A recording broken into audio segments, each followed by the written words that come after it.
Hello, everyone. I'm not sure who all is here so far, but I know we have about another minute and then we'll get started.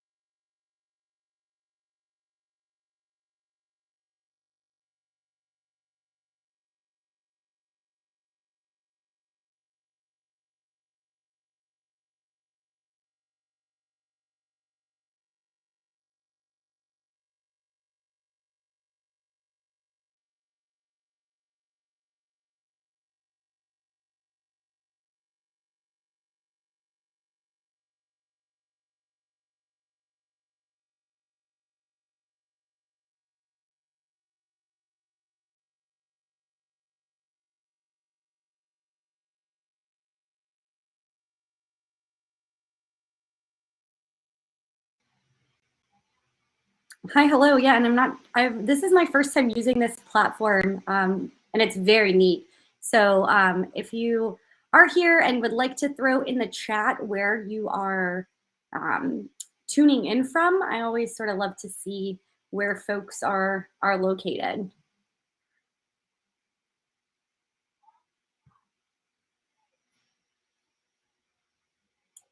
All right, and it is now 11 o'clock, or well, I'm in Central Time now, so it's noon Eastern, 11 Central. I'm going to go ahead and get started because I do want to be very cognizant of time and of the time that our alum of the program are bringing.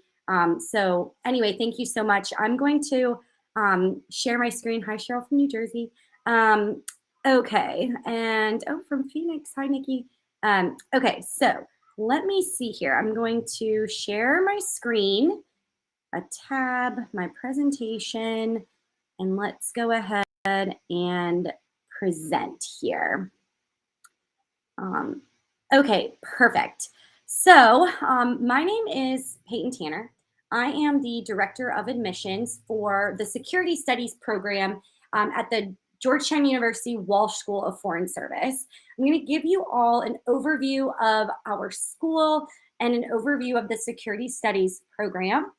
And we'll also have plenty of time at the end for questions. And again, I did invite a couple of the alumni who graduated from the Security Studies program to join me. And I want them to give you guys some input into their experiences and be able to answer your questions as well. So I will ask that they introduce themselves now. Kayla, you want to start?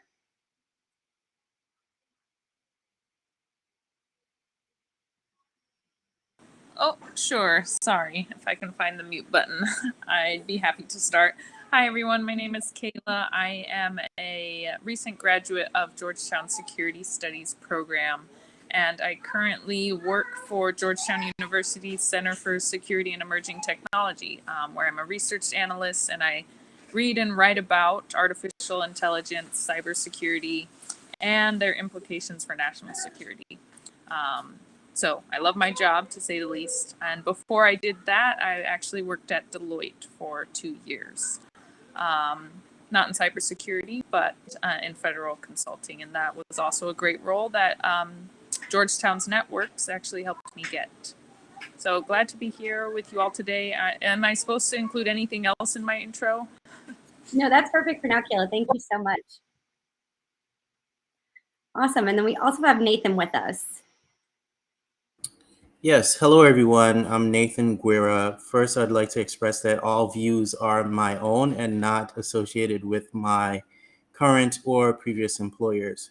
I'm Nathan Guerra. I see that there's some people from New Jersey here. Also born in Jersey. I currently work for the U.S. Civilian and Research Development Fund in cybersecurity, countering DPRK and China cyber threats, and also worked for FireEye Mandiant in cybersecurity as well. Glad to be here. Recent graduate of Hoya Soxa and also Hopkins Nanjing Center grad. Fantastic. Thank you so much, Nathan. And I, of course, messed up my little notes. So I'm going to come back here and let me reshare my screen. Apologies, y'all. Thank you for bearing with me as long as it's been since we've been remote working. I'm still getting used to all of this. Okay, so my tab, my presentation. Oh, okay, well, that's still not what I wanted to do. Okay. I will say, I'm sure you're all cringing. Sometimes I get cringy when people do this during presentations. So thanks for your patience. Okay, fantastic. All right, perfect. So let's go ahead and start with the Walsh School of Foreign Service. So at Georgetown, the Security Studies program sits within the bigger Walsh School of Foreign Service. The standard of excellence. We are the oldest and largest school of international affairs in the United States. We just celebrated our centennial back in 2019. So we've been doing this for a very, very long time, have some really wonderful, notable alum who've come through our school. We provide a rigorous education grounded in both theory and practice, while also instilling Jesuit values of service. And I'll go into that a little bit more later on. We do have the broadest course selection of a lot of the programs that you'll come across in international affairs. And it is very interdisciplinary in nature. So students will study everything from theory and history and culture, economics. So you'll definitely get a very well-rounded view of international affairs and course of security in our program. We are known very well for both academic rigor and professional development. So students are definitely going to get that academic foundation and knowledge, but also understand how that practically translates into jobs that you will do. And that also includes professional development opportunities offered through the institution. And of course, our location in DC really can't be beat. We're at the heart of government, the center where things are happening, and our students do take their degrees elsewhere and also abroad. So within the Walsh School of Foreign Service, we have 8 different master's level programs. 3 of them are thematic, a little bit more overarching. Security Studies is one. The Master of Science in Foreign Service is our more general international relations degree, and Global Human Development. We also have 5 regionally focused programs: Arab Studies, Asian Studies, Eurasian, European and Russian Studies, German and European Studies, as well as Latin American Studies. Another nice thing about our school is the opportunity to pair your master's degree with a certificate. These are just 4 of the many that we have. So refugee and humanitarian emergencies, gender, peace, and security is our newest one, diplomatic studies, African studies, just to name a few. So within the, Walsh School of Foreign Service is the Security Studies program, which is what I represent. The goal of the Security Studies program and our mission to identify, understand, and analyze critical national and international security issues. Students are going to learn about theoretical approaches to real-life challenges, working with both leading scholars and phenomenally outstanding practitioners. And you're going to be able to apply that knowledge to analyze, evaluate, and formulate security policy. Our program is interdisciplinary in nature. Our students go on to public sector and private sector careers. And our curriculum is designed to give students that solid grounding in concepts of history and theory and substance of national and international security problems. So to give you an overview of our course of study plan. So SSP is a 36 credit hour program, which means you'll take 12 courses during your time. 2 of them are core, so theory and practice of security, and then strategy, policy, and military operations. And then within our program, you choose one of these 6 concentrations: intelligence, international security, military operations, technology and security, which does encompass cybersecurity and AI, terrorism and sub-state violence, as well as U.S. national security policy.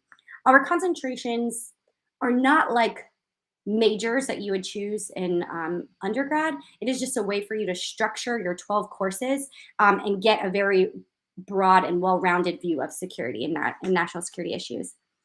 And then we do require students to take distributional courses, so economics and security, one tech and security course, so everybody does have to take that, and then a course that is regionally focused. We are very flexible. These concentration students, again, just a guide, you take 4 courses within your concentration. You can take just as many courses in another concentration as you do in your quote unquote formal concentration. And then this is just a very small sample of the courses that we offer within our program. I mentioned to you in our first couple of slides that we do have the broadest course selection. And within the Walsh School, the Security Studies program offers the most courses of any program in the school. So we have about 200 courses that we offer right now between the fall semester and the spring semester, as well as summer courses.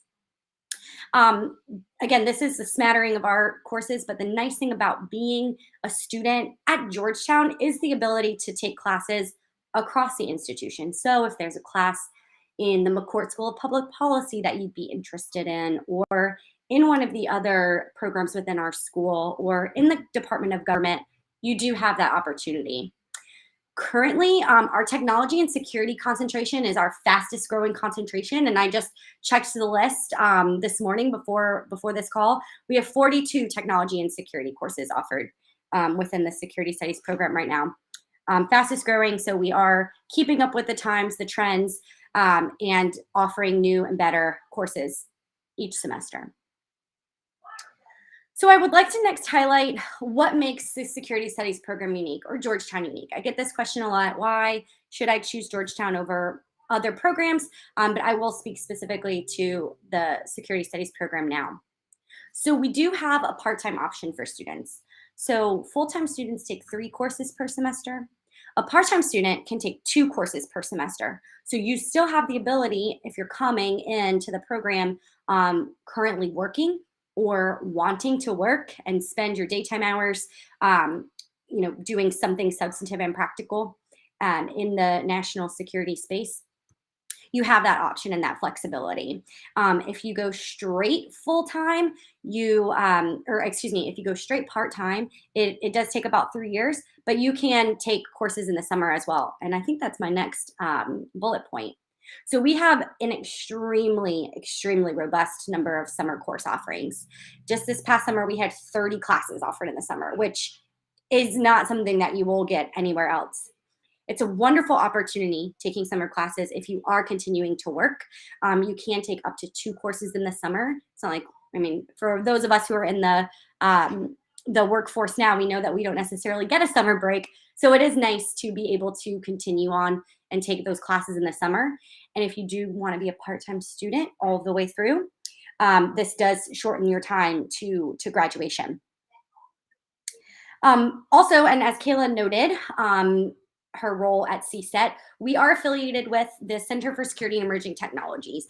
It's a policy research organization that produces data-driven research at the intersection of security and technology, providing nonpartisan analysis to the policy community. So CSET is currently focusing their efforts on the progression of AI, advanced computing, and biotechnology.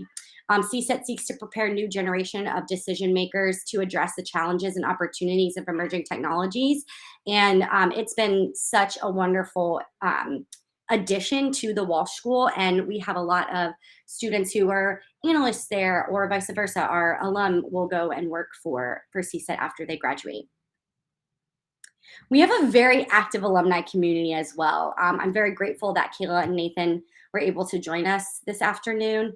It is pretty unique for this space to have alumni that want to give back to our students and want to give back to the community. And I will speak a little bit more on that in a moment as well.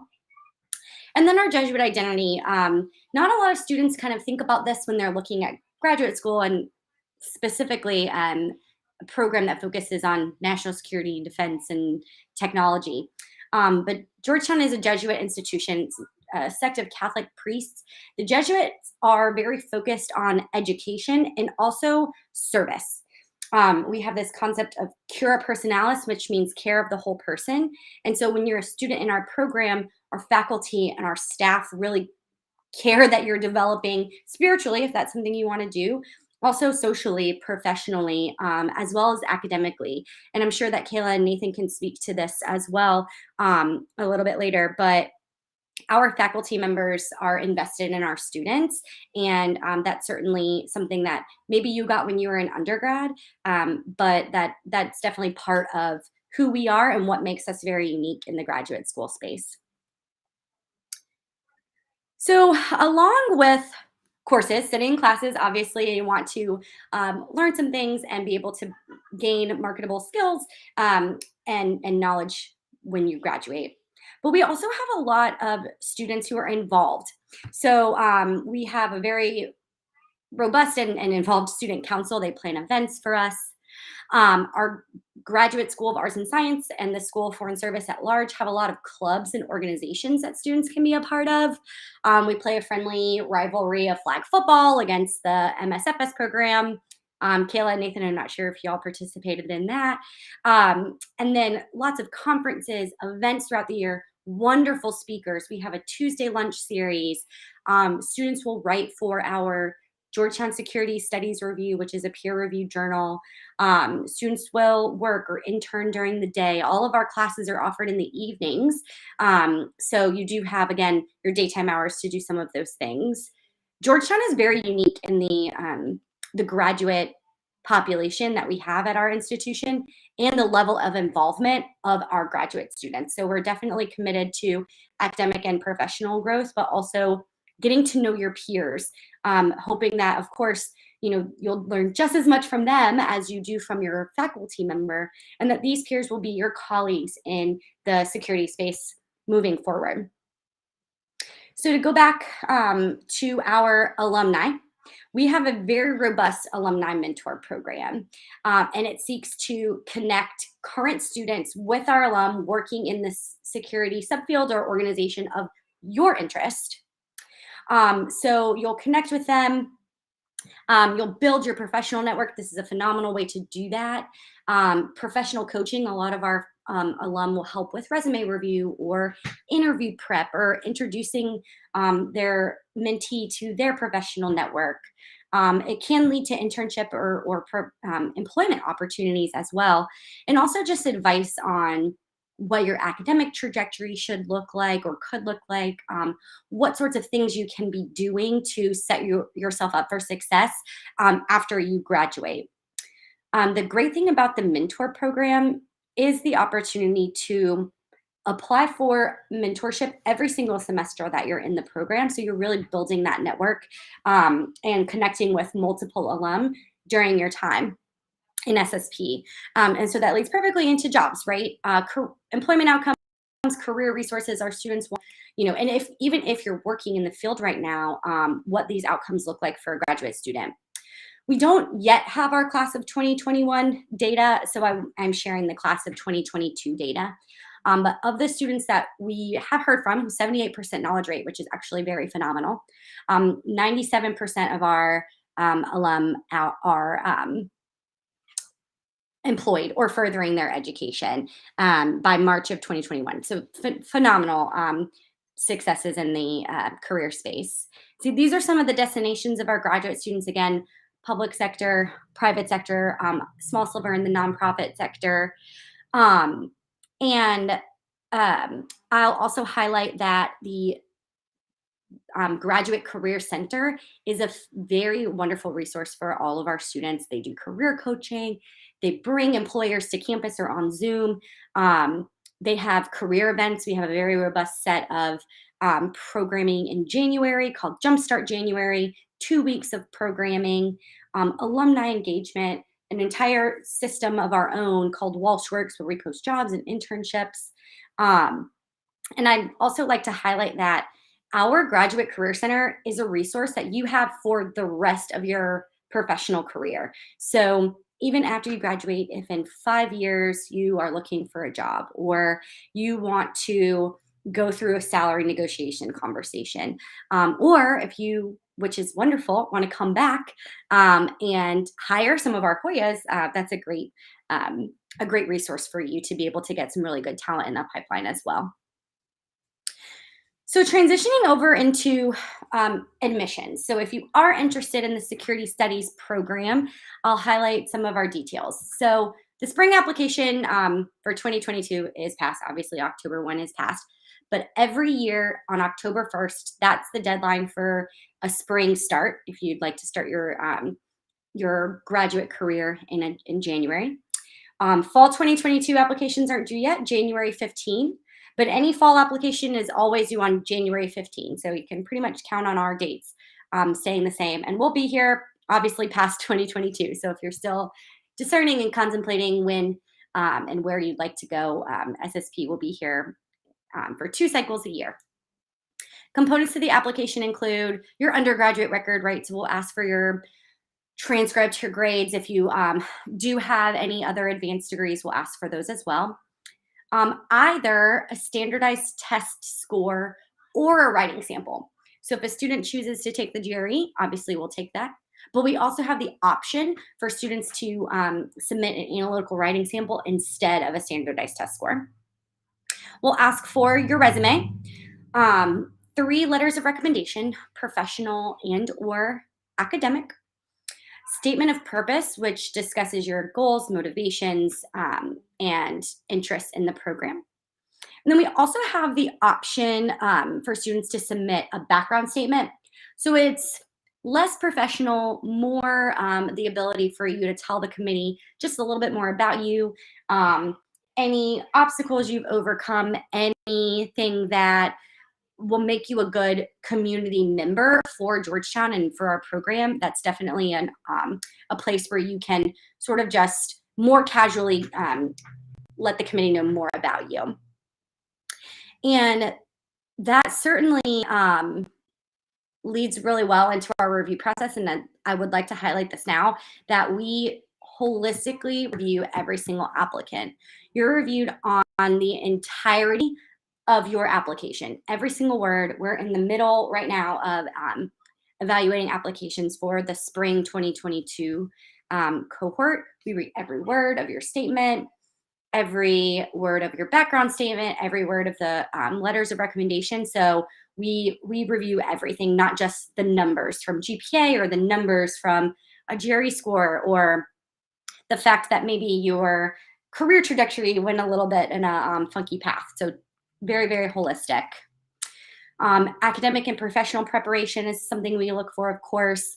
A compelling statement of purpose, which means you've thought very carefully about why Georgetown, why the Security Studies program, what is it about us that makes you want to be a student here, and how can we help you achieve your goals in the long and short terms. And then, of course, the optional background statement. As I mentioned, again, optional, but it is newer. We've just introduced this 1 year ago, and it's been really fascinating for students to open up just a little bit more, things that are hard to convey in a resume or hard to convey. Well, you can't convey this, but you know, from looking at your transcript or something that you couldn't really get to in your statement of purpose. And the process includes your application being reviewed by 2 or 3 people. So we're not going to miss anything. Our reviewers include academic staff of the program, the admissions team, of course, alum of our program, as well as faculty members, both core and adjunct. And you'll automatically be reviewed for merit funding consideration. And I'll kind of talk a little bit more about that, well, in the next slide, because that's funding opportunities. So SSP does provide merit funding. We award our scholarships in percentages because we have students who are part-time, students who are full-time, students who fluctuate back and forth between full and part-time. So these are just sort of a range of percentages that we offer as far as merit scholarship funding is concerned. I would also like to highlight that this funding from SSP can be used towards summer courses as well, which is super unique. So again, if you're going to be part-time or you want to take advantage of taking classes in the summer, your funding will transition into summer courses. External scholarships and grants, there are a lot of them out there. Lots of links on our website, but we did just actually hire a current student in SSP to help sort of aggregate that in one document.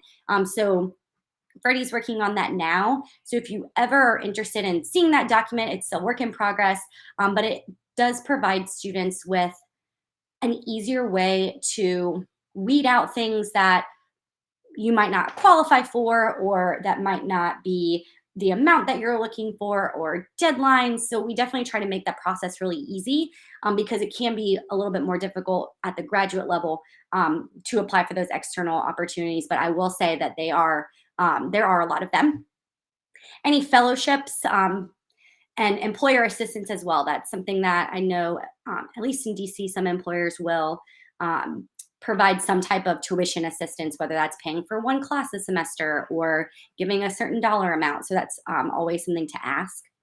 And I do always recommend that students just start their search now, whether you're thinking about applying to grad school for fall 2022 or fall 2024. You want to make sure that you're starting your search, you're looking to see what you would qualify for, what the application process looks like, especially if you're interested in a fellowship. Those do require some type of commitment, whether that's during your time in grad school or after. So making sure that you're giving yourself enough time to weed out these opportunities and figure out what you want to apply for. And then finally, I would just encourage you to connect with us. Again, whether you're applying for January or in 2 years, we want to connect with our students who are interested in the program, not just through informational interviews with us or attending our events, but also listening to our podcast, following us on LinkedIn or Twitter, or our Facebook. We also have the Georgetown Security Studies Review, which can be found online as well. So all of the new issues will always be promoted online too. So you can kind of keep up with some of the relevant research that's coming out of our center as well. Okay, and then that is it for me. Let me go ahead and stop sharing my screen and get back over here to okay, perfect. So I will help monitor the chat too, but I would love to stop talking now and maybe hear a little bit more from our alum, from Kayla and Nathan, maybe what your experience was like, any advice you have for the application process, any reflection on some of the things that I had noted. And I'll let either one of you start.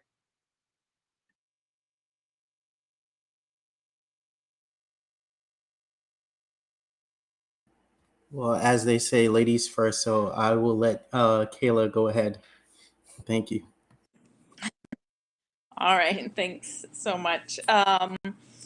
Yeah, I'm happy to answer any questions. Just for all of your information, I applied to at the SSP actually, and I cannot emphasize enough how flexible Georgetown's SSP program has been for me. I worked full time throughout my time at Georgetown. I was able to take a leave of absence and study abroad and then return. I was able to raise my little daughter, work full time, and go to classes. And so the program was just really accommodating and it fit into my life very well, especially great evening course offerings, office hours with professors. So if you're concerned about work or family or balancing things, the program's always there to hear those and work around those. And I really, really valued that to be able to finish and get my graduate degree and maintain sanity. Thank you for sharing that, Kayla. We hear that, I think, maintaining sanity a lot, right? And it does, again, kind of go back to our core values, but we want to meet students where they are. That's really important to us. So, so thanks for sharing that. What about you, Nathan? Sure thing. I agree with Kayla on the flexibility. I think one of the things that made me consider SSP was the flexibility of classes at night so that I can work during the day, because it's always good to be able to make an income going to school in DC, considering DC is relatively expensive, and it's always good to have that work experience under your belt. So you can concurrently work and also go to school, which also makes you even more marketable in the type of like security programs that one may be pursuing. I would also say one thing that stood out to me at Georgetown was not only the world-class professors that are there who are practitioners who have been in the field, done the job, done the work, and are teaching from experience, not just theory in a sense, but also Georgetown had a lot of really good workshops and also events that brought in people from all over the world in the type of work that I was interested in. So there were a lot of cybersecurity events that brought in people from Israel, all countries all over the world, to be quite honest, and also there is the Georgetown Cybersecurity Initiative, which was great because basically classmates who are also working in fields like MITRE and other cybersecurity programs, they teach students in Georgetown how to work through the Security Plus test, how to prep for the CompTIA exams, and also gain some cybersecurity certifications. So I would say that Georgetown by far is a great place if you're interested in cyber and cybersecurity, AI, and things like that. If there's any questions, concerns, suggestions, feel free to ping me as well. Thank you, Nathan. Yeah, I know we had a question about, do we offer certification prep? And you had mentioned CompTIA.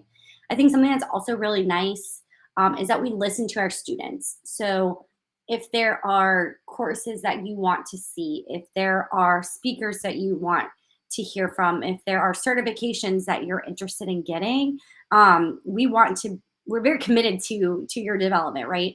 Professionally and academically. So, the CompTIA certification prep was administered by 2 alum of our program. We're doing kind of a, it's non-credit, but it's sort of a Python course this semester it's taught by a couple of folks who are working at CSET. So, we definitely listen and we want to provide those opportunities for students. I had another question about, and for Nathan and Kayla, what was your favorite class or classes that you took? Kayla, you want to start? Sure. They were definitely the cybersecurity and artificial intelligence ones. They were great. I loved my professors and the content. I just found it the right level of technical policymaker perspective. And so I learned a lot, especially for me, a complete novice in cybersecurity. But there are also other courses at Georgetown that are kind of deep dives into technical concepts in cybersecurity and what they mean for national security. So I wish, again, I could have stayed at Georgetown and kept taking. There's just so many great courses. So I really enjoyed those. Another great course was decision making during stress. With Elizabeth Stanley, and she it's a little bit of a different type of course that you may not find at a lot of graduate schools on just mental fitness and how that factors into work and making key decisions for very important things in your job and life. Thanks, Kayla. I'm glad you mentioned that. And we just this year started like a just a workshop at the beginning of the semester, or even before the semester starts, for our incoming cohort with Liz Stanley, how to manage stress in graduate school. So she is taking her expertise to working with our incoming class as well. So thanks for highlighting that. Nathan? Yeah, to piggyback off of Kayla, there was one class that I really enjoyed by Meredith Burkhardt. She actually works in the cyberspace for the FBI, but she took time to teach us at night. The the class was Intelligence and Law Enforcement in the Cyber Domain. We touched on a lot of cyber policy, cyber issues, how to navigate the FBI's cybersecurity team, and also is a really good reference if you're trying to apply to jobs like that. Another class that I really enjoyed was Hands-on Cyber Forensics with Professor Garrett Boyd. We got to do some hands-on exercises on Wireshark, just tracking some IPs and things like that. So that was really cool and really fun to do. So we were able to get more technical, aside from also like cyber policy and things that are also very important in this space. But I think that a combination of technical and also the policy makes you stronger in developing better policy towards cybersecurity. And Georgetown is able to offer both of these angles. So those were the two main classes that stick out to me in cybersecurity. Awesome. Thank you for sharing that, Nathan. We continue to hear that those are two pretty popular and interesting classes. Yeah, and I love this question from Chad. Did either of you have mentors throughout your time in work or through the program? And if so, did you find that beneficial? I didn't have an official mentor, but I really made it a priority to make professors my mentors, unwitting mentors, I guess you could say.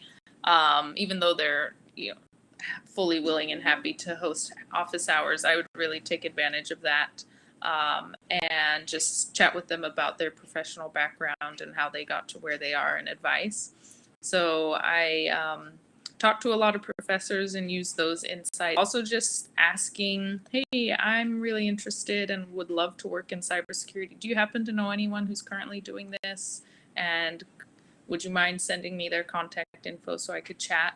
Is a great way to start those networking connections, and they can just happen very easily with the professor in your class, teaching your class. And I've found that enormously beneficial to me, and it's just really interesting to talk to professors. I didn't have an official mentor, but I made mentors, I guess you could say. Well, that's great, Kayla. And something that we highlight to our students is to use your faculty members as a resource. And so even if you're perhaps not taking their class, going and introducing yourself or setting up a time to have a conversation. And that's why they teach here. That's why they teach our students. They want to connect with you. So that's a good plug. Nathan, did you have any mentors? Yeah, so like Kayla, I didn't have any official mentors. However, I think mentorship is essential, especially in the space where you not only want to get ahead, but also avoid certain mistakes that some people did already. Mentors are able to guide you through that. And there were professors that I reached out to. We weren't officially like mentor-mentee, but they gave me advice. For instance, on a Boren Fellowship while I was at Hopkins Nanjing Center, I still reached out to some professors like Oriana Maestro, who teaches a lot of like China military and also things related to technology and things like that. Some of the classes that I took back in China and Mandarin, I asked for her opinion and her advice on which classes may help me advance in the space that I'm trying to get into. So teachers are always helpful and supportive of my vision and where I was trying to go and what I was trying to do. So it's always good to reach out to professors who can become mentors, who can also become recommenders. One professor, Michael Chase, actually, who works for, I think he's Undersecretary of Defense. He works in DoD. Long story short, but he wrote my recommendation letter to get into Hopkins Nanjing Center, and he's at a really high position now. So it's always good to keep those connections and networks, and also keep your options open with learning more about professors and mentors. Thank you. Yeah, thanks for that insight, Nathan. And I think sometimes networking can be, it's definitely like a buzzword and it's a very DC word, but we provide a lot of very um, casual opportunities to just get to know folks without necessarily having to ask them for something right away, just to grow your network. So our assistant director of admissions and alumni engagement, Robert, he hosts events with our alum. We've done some like speed networking events, so it's a little bit more casual, a little bit more fun opportunity for students to get to know alum of the program, just their background. And you're not necessarily asking them for a job or an internship right now. You're just getting to know them, hearing more from them. And sort of to piggyback off of that, I know at the top of this, I asked Nathan and Kayla to introduce themselves. But do you mind if we go back and hear a little bit more about your backgrounds? Did you apply straight from undergrad to grad school? What were you doing prior to applying to Georgetown? Yeah, that's a great question. I finished my undergraduate studies at Colgate University and did a summer of language study with the Critical Language Scholarship, which is run by the State Department in India. I highly recommend that scholarship to any undergraduate student. I think it's also available for graduate students as well, but fully funded, a summer of critical language study in various countries. So I did that and returned to DC to do an internship with the State Department, unpaid, but was able to work nights at a little restaurant. And securing that clearance led to a job with the State Department. I applied, like I said, for spring admission. So I had a little bit of a buffer, but not much. It really was a summer and a semester, really, between undergraduate and graduate school. Thank you, Kayla. Nathan, what about you? Yeah, prior to joining SSP, I was working actually at State Department as a junior program analyst in the Bureau of Educational and Cultural Affairs, and did want to pursue more of a security angle because I was doing a lot of like diplomacy things, and my focus also was on China because I had lived abroad and studied in China for a cumulative of 2 years at the time.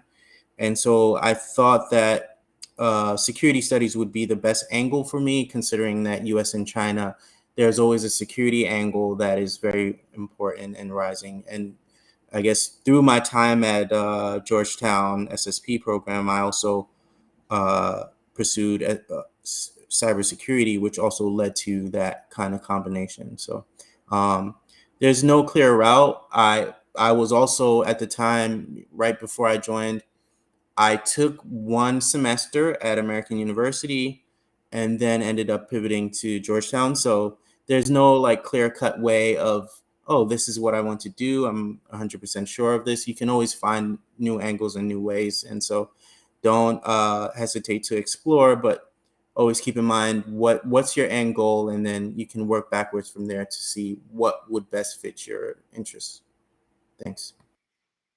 Yeah, that's great advice, Nathan. And I'll also plug that myself and Robert, again, our assistant director, but we're here to have conversations with students. If you're, wanting to apply right out of undergrad, or if you are sort of thinking about taking some time, or if you're already a professional in the field, we're happy to meet with you, discuss your specific situation, and give you some tips or advice on how to be a competitive applicant at whatever stage you're at when you apply to SSP. As I mentioned, and Nathan just highlighted, there's no one clear way, and we value different insights, different backgrounds in our cohorts. And so I know sometimes a lot of students might see, Georgetown and, oh, I would never be able to get in, or, oh, I don't have necessarily this specific experience academically or professionally. But a lot of the time that different perspective and background is something that we actually really want. So we're always happy to have conversations with students to to figure out, how you can update your resume or what you can say in your statements, background, optional background, and statement of purpose to stand out in the process. So thanks for highlighting that, Nathan. We also had, I didn't want to miss this question too, about what research laboratories are available to apply to.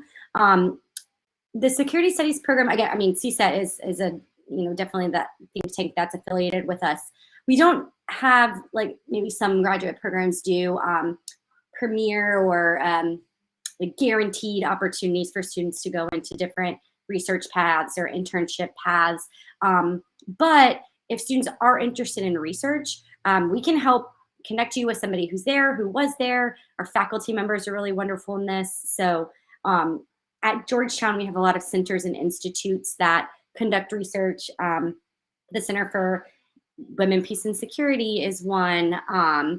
The Institute for Jewish Civilization, the Institute of the Study of Diplomacy, I mean, just to name three. And then also in DC, there's lots of think tanks and lots of opportunities for students to conduct research.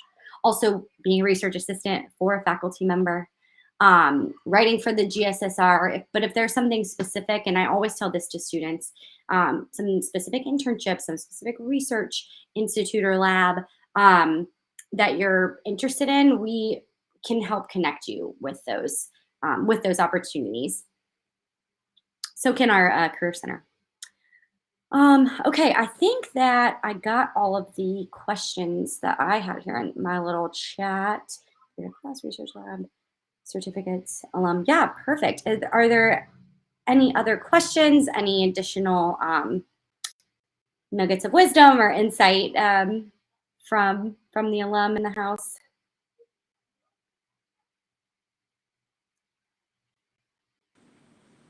I wish I had like a great inspiring quote, but all I can say is just pursue whatever it is that you are interested in. Whatever you're passionate about, follow that.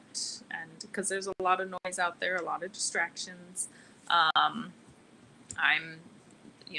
not invincible to any of those. I've gone on many segues and little diversions, but I think ultimately I've found what I've loved doing because I just continue to pursue what I'm passionate about, and seek out those opportunities and be persistent, be dogged, just keep at it. And eventually,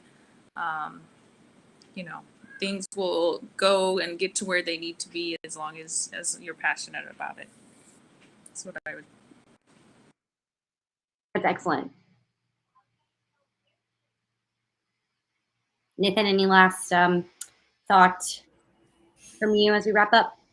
Yeah, I'd say Kayla definitely said it clearly, succinctly, and concisely by mentioning that pursue what you're passionate about. I love that.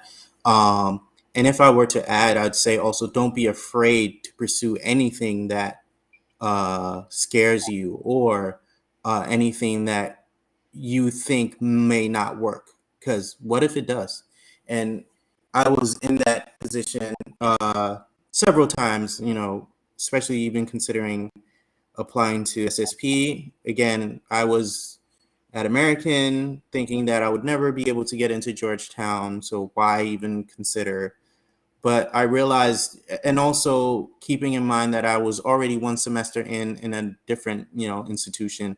So that already was like, why not just stay where I'm at and pursue, my degree there? But, there was this fire in me that, pushed me to consider applying to SSP and focus more on security issues as opposed to peace and conflict resolution that I was doing earlier.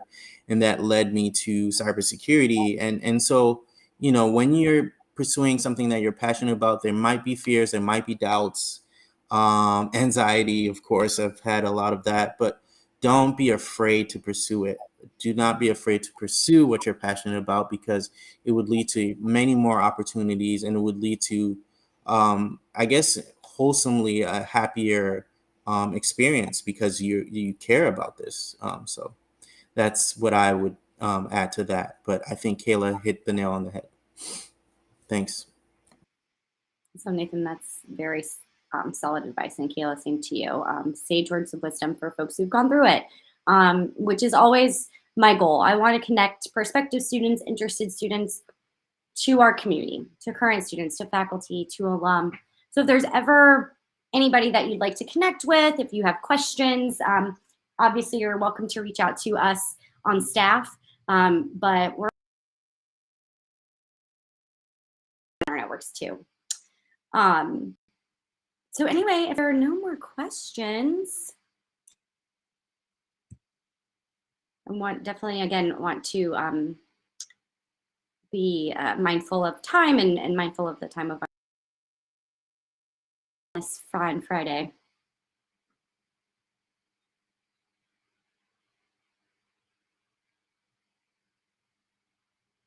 Okay. All right, great. Well, everyone, thank you so much for being here. I don't know how to drop my information in a chat here because I know we're sort of all along a bunch of different streams, but you can reach out to us or find us on the website or on the internet, Center for Security Studies at Georgetown University. All of our information is there. Happy to connect, answer any other questions, whatever y'all need.